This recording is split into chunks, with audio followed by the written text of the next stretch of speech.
What's going on, guys? Welcome back to another episode of the Pro GK podcast. My name is Omar Zini, and I'm going to be your host as always. Before we get started, I just wanted to give a big thanks to every single one of you guys that's been listening to the podcast, reviewing it, and also sending me feedback.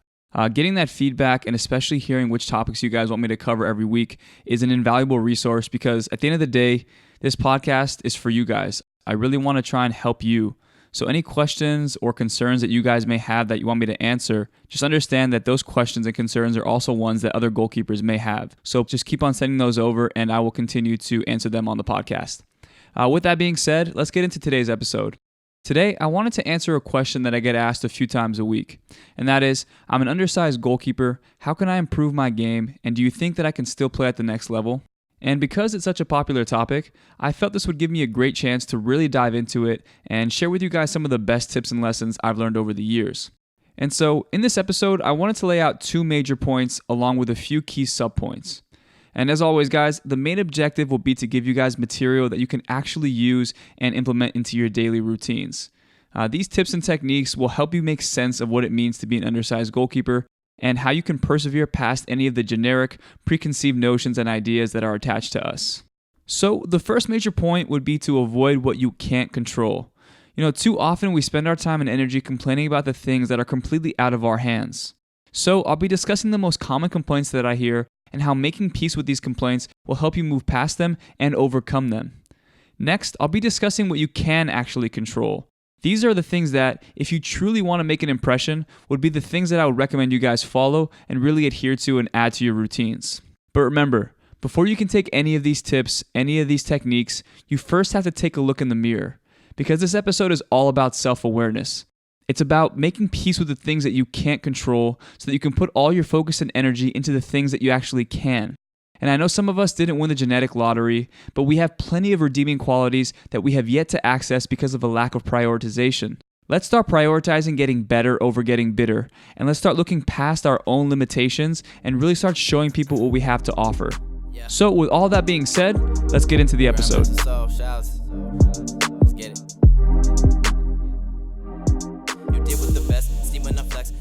Alright guys, so in this first segment, I wanted to start by discussing what you just can't control as an undersized goalkeeper. But before we get into it, I wanted to preface this by discussing a human emotion that we've all had and experienced since we were kids. And I feel like by exploring this emotion, it will really set the tone for the topics to come and the segment entirely. In short, this emotion is our inherent need and desire to want to be liked. It's something that's deeply rooted in all of us. That's why we'll sometimes do things that are completely out of character just to fit in with groups that we have no good reason to even want to be a part of. And the worst part of it all is that if these people don't like us, we've convinced ourselves that it's our fault, that there's something wrong with us, when really it just wasn't a good fit to begin with. Now, instead of us trying to start fresh with a new group, we've persuaded and convinced ourselves that because that one person or that one group feels some type of way about us, then everyone must feel that way too. And really, that just is not the case. But unfortunately, once that thought begins to creep into our heads, it can become a vicious cycle that has defeated even the most mentally resilient. And now, with all that being said, I want to draw a parallel from this emotion and this idea to what it's like to be an undersized goalkeeper. As an undersized goalkeeper, all you want is for a coach to take a chance on you. That's literally all you're asking for. You want a fair chance to prove that you're just as good as that quote-unquote taller goalkeeper. Unfortunately, getting that fair chance is never a given. Especially as a shorter goalkeeper, it's obvious that the chances sometimes are not as straightforward as it would be for a taller goalkeeper with a bigger frame. But that shouldn't demoralize, discourage, or even defeat you. Just because one coach can't look past your size doesn't mean that someone else can. And like I said earlier, just because that group of people or that one person doesn't like you for who you are, that doesn't mean you shouldn't try with other groups or other people. This should force you to actually say, you know what, let me regroup and let me figure out a way to reach out to somebody else who may be interested in my services. So don't let that need to be liked or appreciated by every coach cloud your outlook on your own future and on your own playing career. And again, this episode is all about self-awareness. If you feel like you're not getting the options at a Division I level or at a professional level at the highest division, maybe dumb down your expectations a little bit more and say, okay, the most important thing now is that I'm keeping my form and at the same time too getting an actual chance to get minutes and play.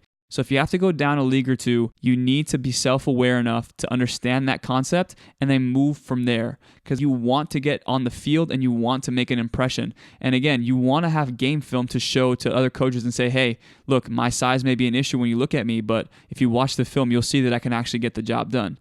And you guys, at the end of the day, wouldn't you rather all those hours spent on the field at least have some potential to materialize into something concrete and something of substance? Or would you guys rather continue to be unhappy and continue to live in that gray area? That choice is completely up to you. So with that being said, let's now dive into what you can't control so that we can make peace with it and then move on to what we can actually control and start getting better.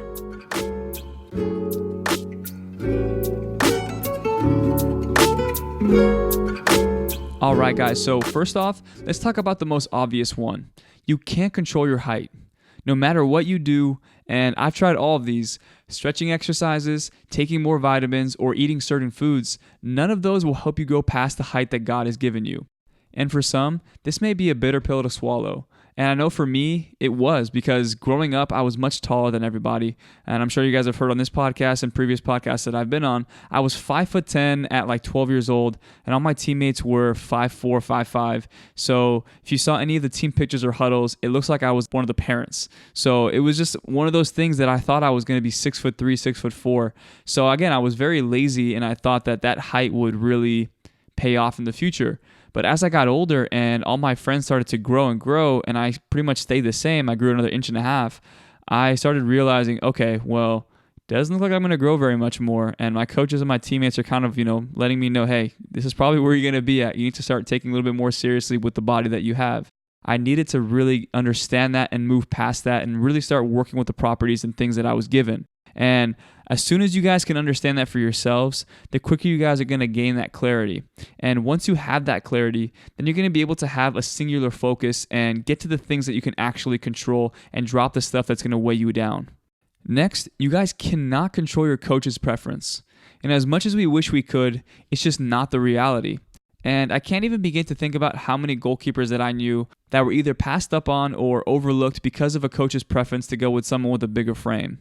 And that's why I would highly advise that at any level you guys play at, you have a conversation with the coaching staff.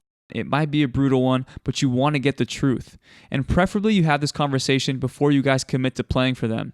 Just straight up ask them, hey coach, what kind of a goalkeeper are you guys looking for? If I come here, will I actually have a chance to compete for the number one job so that I have a better idea of how to make my choices moving forward? And from my own experiences, some coaches will be closed off and say that it'll be difficult for someone of your build to get minutes there. And again, that's not a bad thing. Sure, it might hurt in the moment, but that's a good thing. They let you know, so now, hey, cross them off the list, good to know. And there's going to be others who are a little bit more open and a little bit more transparent to the idea, and they'll say stuff like, hey, we have no preferences here. We just want someone that'll get the job done. If it so happens to be somebody who's a little bit shorter, then so be it, as long as that person can be consistent and get the job done for us. And that's what you want, guys. You want to understand which coaches are going to be looking at you not for your height, but actually for your ability. That'll help you weigh your options moving forward. And again, while that concept may seem very simple, a lot of us find it difficult to do that. So instead, we end up locking ourselves in that no man's land or gray area for a year or two. And eventually we end up asking ourselves that same question, will I ever get a chance here? That is what I want you guys to avoid.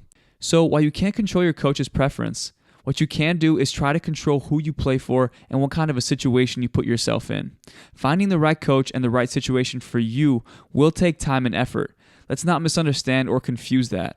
But at the end of the day, wouldn't you rather have all those hours on the field of you working your butt off at least have some potential to materialize into something? Or would you rather continue to be unhappy and live in that gray area and ask yourself, why? Now, that choice is up to you. And for me, guys, that's the perfect segue into breaking down what you can actually control. These following tips and techniques will give you guys a good sense of what to do to take your game to the next level. And again, drop the being bitter and start getting better. Area code is very cold. Everyone carries heat, but damn me, I'll make them cold. Alright guys, so now that we've covered what to do with the things that you can't control, let's finally get to the things that you can. I wanted to preface again this segment with something that's common knowledge but still very important. As we all know, the primary concern that coaches have with undersized goalkeepers is their presence on crosses and balls into the box. Whether they're an old school coach or have a more modern approach, this is still the general concern. And like I've always said, when it comes to a player-coach relationship, you can't put a price on peace of mind. Whoever has that from the coach or the coaching staff will usually get the nod as a number one. And even though some coaches' peace of mind is skewed towards a taller goalkeeper, we can still be proactive and control what we can control. Please remember that. Controlling what you can control is a byproduct of being proactive. To set the stage for this segment, I wanted to tell you guys about an experience from my own playing career, and again, why I feel so close to this topic. Not only because I find myself, or I see myself as kind of an undersized goalkeeper as well, but at the same time too, I was one of those people who had the same mentality as some of those coaches. Very close-minded and really judged the book by its cover. So hopefully by you guys hearing about my experience, this will give you guys an understanding of what's to come and kind of set the tone for what you guys are going to hear soon. So when I was 14 years old, I guest played with a team called West Coast Football Club. They needed a goalkeeper at the very last minute and gave me a call a week before the tournament. And because it was so last minute, I didn't have to go to any of the trainings or anything like that. All I'd have to do is show up on game day ready to play. So I get there, we get to our first game, and then we face our first corner kick. And again, I didn't know my personnel that well, so I told one of the shorter guys in the team, Connor Wilkinson, to cover my back post. And that's usually what I did. I put the taller guys on my 6 and the shorter guys at the post. And again, this was a preconceived idea based on his stature. I wanted the bigger bodies in that area for me so that I'd have that peace of mind. And I remember this part so vividly. He looked back at me and just laughed. And I think a few of the other guys laughed as well. He was like, "Omar, you obviously don't know what I can do. You don't want me on the post, you want me here." And I quickly processed what he said and also looked at him and laughed. I said, okay, hey man, whatever you say, and you do you. So the ball gets served in and falls right into Connor's zone. And I kid you not, guys, but this dude literally jumped head and shoulders above everyone and headed the ball out of bounds and cleared the danger. Like, you guys, I'm not kidding. He jumped about 40 to 45 inches off the ground. Like, his vert was close to Tim Howard's. That's how crazy it was. And I was shocked. The ref blew the whistle for halftime, and the only thing that was on my mind was to ask him, "Dude, how the hell did you just do that?" And again, he looked at me and just said, "Don't think just because I'm short that I can't still jump and be effective in the air." And for the rest of the tournament, I had full trust in him. He gave me that peace of mind that I was telling you guys about that coaches want from their players. And if anyone taller ever stepped into his area, I would yell at them to move and say, "Hey, that's Connor's job. I need you on one of my posts." Ever since that weekend, my thought process on undersized players completely shifted and changed. I was much more open-minded and held on to the idea that the best man wins the job. And what I love most about this story was that Connor didn't allow what he couldn't control to define him.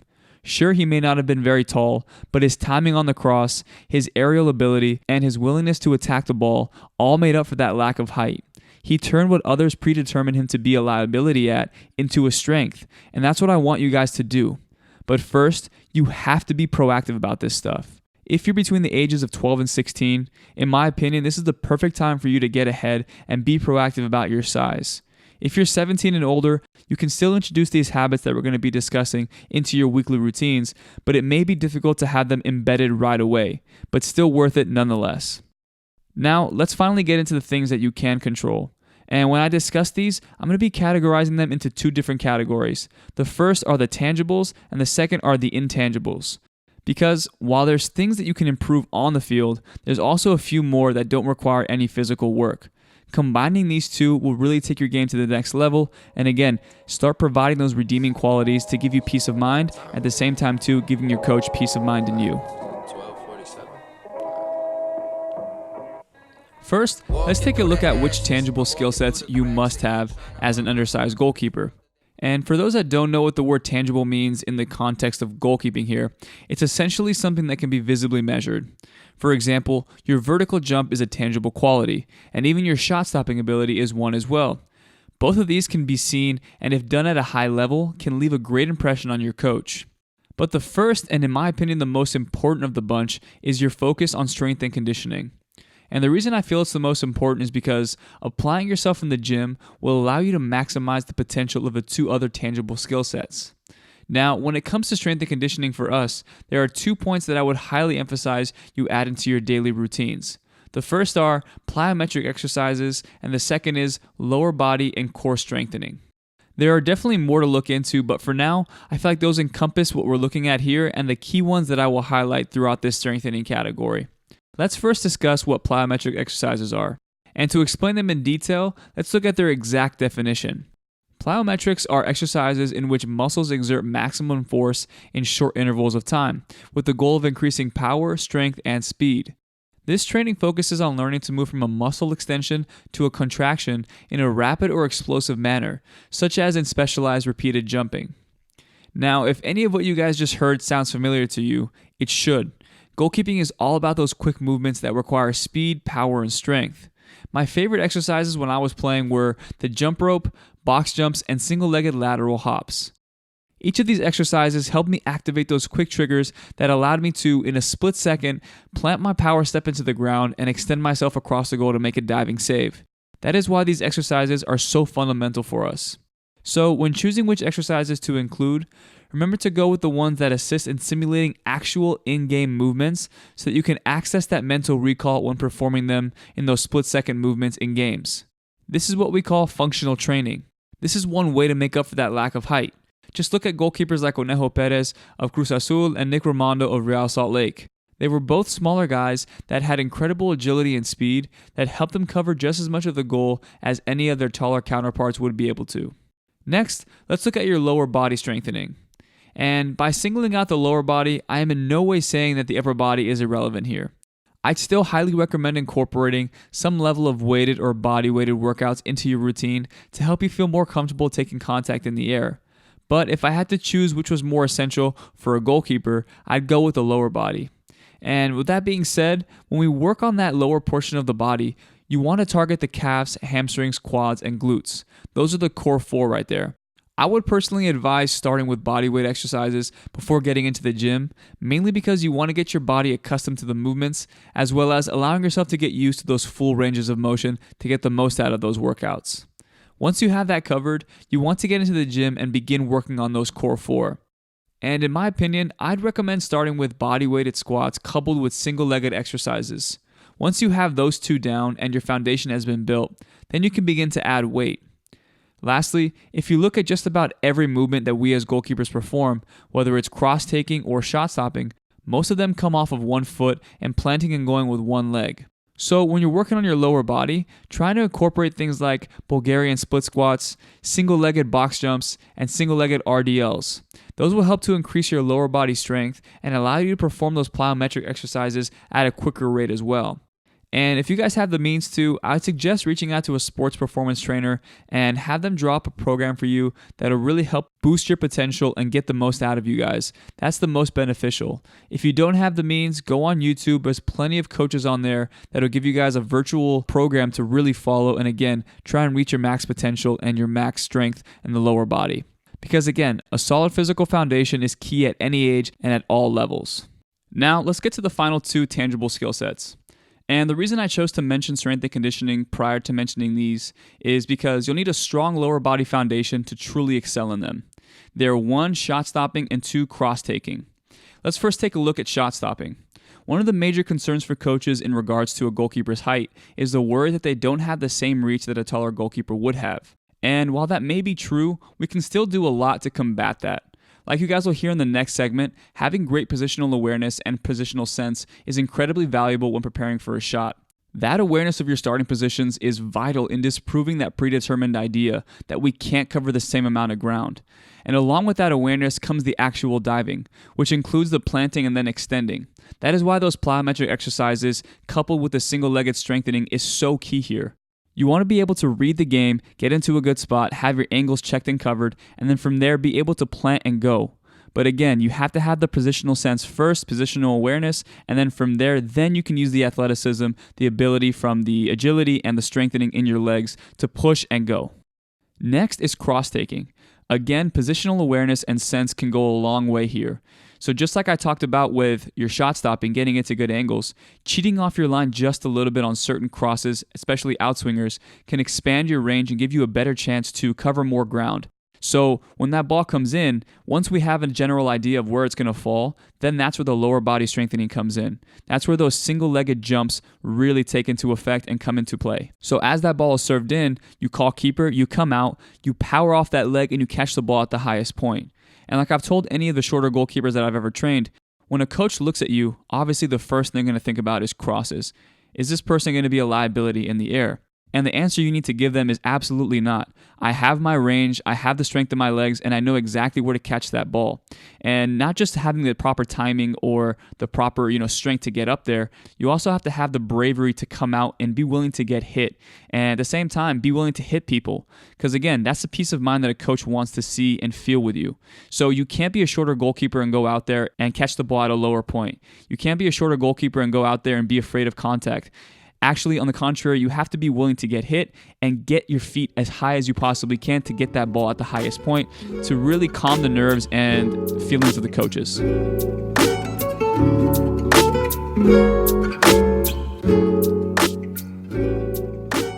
All right, guys, so now that we've covered the tangible skill sets, let's get to the intangibles. These are the three that I feel are the most noteworthy when we're talking about undersized goalkeepers. Your communication, your positional awareness and sense, and your work ethic. And if you're able to apply and then become really good at each of these, they will serve as those redeeming qualities for a coach and what they're looking for. You're going to hear things like, hey, Omar might not be very tall, but he makes up for it in these other areas and these other categories.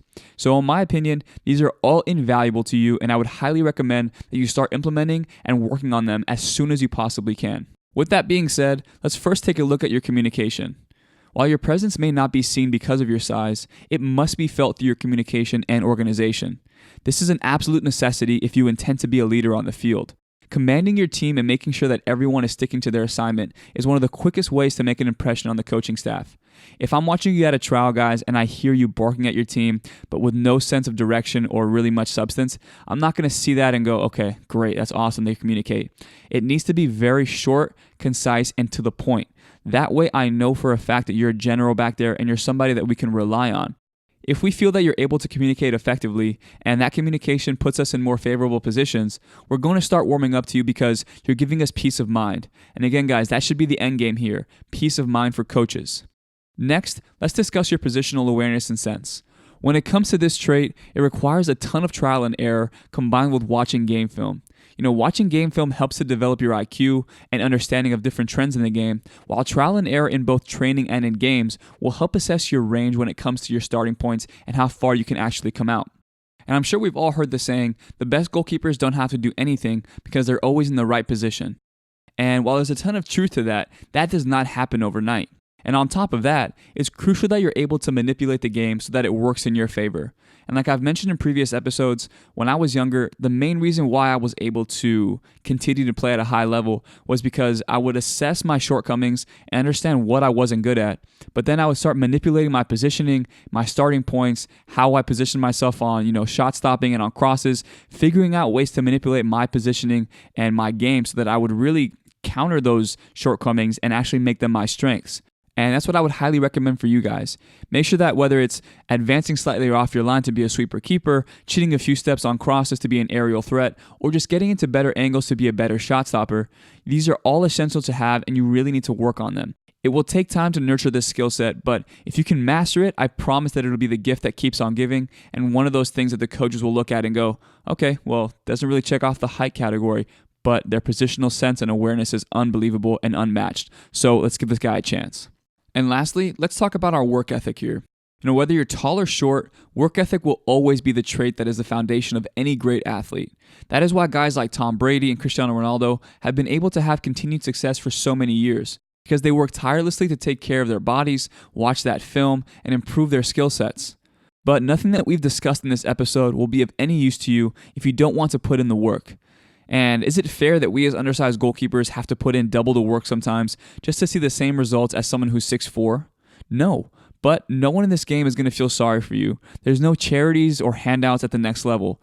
Coaches are trying to win games to keep their own jobs, and if you can help them do that, then you'll be considered and you'll be somebody who's an option for them. Again, when it comes to this position, guys, it's all about peace of mind. And if you have those redeeming qualities, you'll be able to get into the coach's psyche and minimize that gap between you and the taller goalkeeper.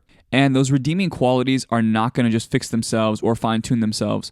You need to have that discipline and that grit to wake up every single day and go, hey, it might be a lonely journey. There aren't many people who are going to be working with me in this day because I'm going to the gym by myself. But you need to put your head down and work, because you want to make sure you check off every single category so that you can sleep at night knowing that it's not because of my height that I'm not playing. It's not because I didn't take care of the core four or all the intangible qualities. I've been able to nourish them and really push those and exhaust those to my best ability, because that's what you guys want. As much as you want to give your coach peace of mind, you also need to have your own peace of mind going into every single day and every single session.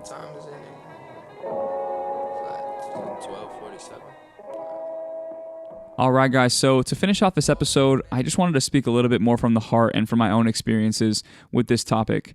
And hopefully by doing that, that'll bring everything full circle and kind of conclude the episode for you guys and give you guys a good picture of what you need to go and work on after hearing this. And unfortunately, guys, the harsh reality of all of this is that even if we've done everything in our control and our intangibles and tangibles are on point, we still may not get the nod as a starter. And that goes for everyone that plays this position, not just us undersized guys. And we have to be okay with that. We have to make peace with that. But even with that being said, wouldn't you rather have peace of mind knowing that you did everything possible in your control, that you went out on your terms and not somebody else's, and that you're not constantly living in that gray area your entire career? And in my case, I never fully allowed myself to reach my fullest potential. It was almost as if I was afraid that, what if the best version of myself just wasn't good enough? Wasn't good enough for me, wasn't good enough for my coaches. And I personally never wanted to know the answer of that question. So instead of putting in the work to see if that was true, I began to self-sabotage myself and blame other factors for my shortcomings. I played that victim card my entire career. I was constantly settling for the bare minimum and would take my foot off the gas whenever I'd build any momentum or if anything good was happening for me. And here I am, I'm 26 years old, I do love what I do, but I live with major regrets about my playing career and what I could have done. And that's why I make the videos, the breakdowns, the podcast, and spend so much time posting, because I don't want you guys to end up like me. I want you guys to have as many tools and things in your hand that you can actually use and access and then try to implement them to get better and realize your fullest potential. So I implore you guys, do whatever you can to squeeze out every bit of that talent that's in you while you're still playing. Don't blame your height or your coach for why you're not putting in the work to get better each and every day. I've already played that card for you guys, and trust me, it doesn't work and it's not worth it at all. And I'll leave you guys with this. It's a quote that a father of my teammate once told me. He said, "Omar, everything you'll ever need in life is already inside of you. You've just got to go find it." And that's my final message to you guys. The only way you're going to discover what you're truly capable of is by focusing on what you can control. Don't play into the he's too short, she's too short narrative. Instead, begin working on those tangible and intangible qualities. Start to control what you can control. Turn those perceived weaknesses into your strengths. Because at the end of the day, all it takes is one goalkeeper to shift a coach's perception about height. Why shouldn't that be you, and why can't that be you? All right, guys. So thank you guys so much for tuning in to another episode of the Pro GK podcast. As usual, if you guys can leave a review, a rating, I'd really appreciate it because it helps move up the rankings. And again, hopefully you guys walked out of this episode with something of substance and something concrete that you can actually implement and put into your own game. Because I don't want you guys just to listen to this episode to listen to it and pass time. I actually want you guys to take something away from it and see how you can actually use this information to better yourself as a person on and off the field. And again, if you guys want to send in some questions on topics you want me to cover, go ahead and email me at progkacademy@gmail.com, or you guys can just Instagram DM me and let me know which ones you guys want me to cover. Again, guys, my name is Omar Zini. Thank you guys for tuning in. We'll see you guys in the next episode. Have a good one. Take care. You did with the best, steam when I flex, S on my chest, no love for I'll take the bet, love for the check, 40 on deck, mustard and ketchup cause we got the rest, eating so good, look at this food, saying the truth, ain't being rude, you stink like cheese, but my cheese is blue, share with the crew, the guap, the lens, the clout, the trends, pop the top up off the bench, shorty got it.